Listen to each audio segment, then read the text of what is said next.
ጽንስ እንዲፈጠር ሙከራ ላይ ያሉ ጥንዶች የወር አበባ ከቆመ በኋላ በሳምንት ከ2 እስከ 3 ጊዜ ሬጉላር የሆነ ጾታዊ ግንኙነት እንዲኖራቸው ይመከራል። የሚመከረው ለምንድን ነው? አንደኛ በወር ውስጥ ጽንስ የሚፈጠርበት ቀናት የተወሰኑ ቀናቶች ናቸው፣ ፈርታይል ፔሪድ የምንላቸው ማለት ነው። ስለዚህ በሳምንት ከ2 እስከ 3 ጊዜ ግንኙነት በሚደረግበት ወቅት ጥንዶቹ እነዚህን ጽንስ የሚፈጠርበት ቀናትን ወይም ፈርታይል ፔሪድን እንዲያገኙ ያግዛቸዋል። ሌላው ደግሞ የወንድ የዘር ፈሳሽ ጥራት ጋር በተገናኘ ነው።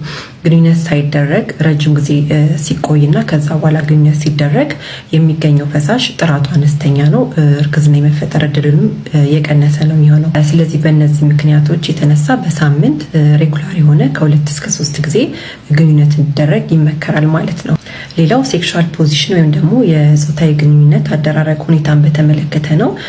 የእርግዝና የመከሰት እድልን የሚጨምርም የሚቀንስም ሴክሹዋል ፖዚሽን የለም። ዋናው የሚፈለገው ምንድነው? የወንድ የዘር ፈሳሽ በሴቷ የመራቢያ አካል ውስጥ መግባቱ ነው። ስለዚህ የትኛውም አይነት ሴክሹዋል ፖዚሽን የእርግዝና እድል የሚጨምርም የሚቀንስም ሴክሹዋል ፖዚሽን የለም ማለት ነው። ሌላው ከጾታዊ ግንኙነት በኋላ ከሴቷ ብልት የሚወጣ ፈሳሽ ይኖራል።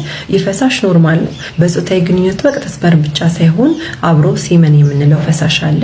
ይህ ሲመን ወደ ማህፀን በር ወደ ማህፀን የሚገባ ፈሳሽ አይደለም። ይህ ፈሳሽ እዛው ብልት ወይም ደግሞ ቫጂና ውስጥ የሚቀር ፈሳሽ ነው። ሌላው ከ200 እስከ 300 ሚሊዮን የሚጠጋ ስፐርም ነው ወደ ሴቷ ብልት የሚገባው። ከዚህ ውስጥ የተወሰኑት ብቻ ናቸው የማህፀን በርን አልፈው ወደ ማህፀን ቱቦ የሚደርሱት። እንቁላል አካባቢ የሚደርሱት የስፐርም ቁጥር ከ1000 ያነሰ ነው። ስለዚህ ሌላው እዛው ብልት ውስጥ የሚቀር ነው ማለት ነው። ጥናቶች እንደሚያሳዩት ከግንኙነት በኋላ ስፐርም በ5 ደቂቃ ውስጥ የማህፀን ቱቦ ጋር መድረስ ይችላል። ስለዚህ ከግንኙነት በኋላ የሚኖር ወደ ውጭ የሚወጣ ፈሳሽ ኖርማል ነው። የእርግዝና እድልን ለመጨመር ተብሎ ከግንኙነት በኋላ እንቅስቃሴ መገደብ አስፈላጊ አይደለም ማለት ነው። በተለያዩ ምክንያት አብራችሁ የማትኖሩ ጥንዶች ካላችሁና ይህንን ማድረግ ማትችሉ ከሆነ ፈርታይል ፔሪድ ወይም ደግሞ ጽንስ የሚፈጠርበትን ቀናት በማወቅ በነዛ ቀናት ግንኙነት ማድረግ ትችላላችሁ። እነዛን ቀናት ካልኩሌት ለማድረግ ከዚህ በፊት የሰራሁት ቪዲዮ አለ፣ እሱን መመልከት ትችላላችሁ። አመሰግናለሁ። የወንድ የዘር ፈሳሽ ውስጥ ምንም አይነት ስፐርም ሴል ላይኖር ይችላል። ይህ ሁኔታ አዞስፐርሚያ እንለዋለን። አዞስፐርሚያ ከመካንነት መንስኤዎች መካከል አንደኛው ነው። ይህ ሁኔታ የሚከሰተው አንደኛ የስፐርም የመመረት ሂደት ላይ ችግር ካለ፣ ሌላኛው ደግሞ ስፐርም ከተመረተ በኋላ ወደ ውጭ የሚያጓጉዘው ቱቦ ላይ የመዘጋት ችግር ካለ አዞስፐርሚያ ይኖራል ማለት ነው። መንስኤዎቹ ከሆርሞን ጋር የተያያዙ ችግሮች፣ ጄኔቲክስ፣ የዘር ፍሬ ላይ የደረሰ ጉዳት ካለ፣ ከዚህ በፊት የዘር ፍሬ ላይ የነበረ ቀዶ ሕክምና ካለ፣ ኢንፌክሽኖች፣ የካንሰር የጨረር ሕክምናዎች ተጠቃሽ ናቸው። የዘር ፈሳሽ ላይ ምንም የስፐርም የለም ማለት የመውለድ እድል 0 ነው ማለት አይደለም። ምርመራ ከተደረገ በኋላ እንደየምክንያቶቹ ህክምናው ይለያያል። ከዚህ ከህክምናዎቹ መካከል አንደኛው በቀዶ ህክምና ከወንድ የዘር ፍሬ ላይ በቀጥታ የስፐርም ሴሎችን ሪትራይቭ የማድረግ ወይም ለማግኘት የመሞከር ሂደት አለው። ይህ አንደኛው የህክምና። የቅርንፉድ ሚና ምንድነው? ለመውለድ ያግዛሉ የሚል ጥያቄ አለ። እንግዲህ ቅርንፉድ ከኪችን ቅመምነት ባሻገር ብዙ የጤና ጥቅሞች አሉት። በውስጡ ከፍተኛ የሆነ የአንቲ ኦክሲደንት መጠን አለው። በተጨማሪም ደግሞ አንቲ ኢንፍላማተሪና አንቲ ማይክሮቢያል ኢፌክት አለው። ይህ ማለት ምንድነው?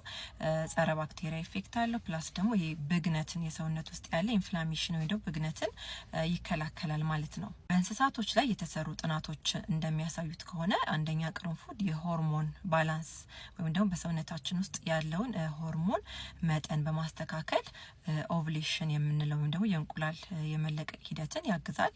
ሁለተኛው ደግሞ ቅርንፉድ የአንቲኦክሲደንትነት ባህሪ ያለው። ይህ ማለት ምንድነው? የሴት ልጅ እንቁላልና የወንድ ልጅ የዘር ፈሳሽ ኦክሲዴቲቭ ስትረስ በሚኖርበት ወቅት ጉዳት ያደርሳል። ቅርንፉድ ደግሞ ይህንን ለመከላከል ያግዛል ማለት ነው።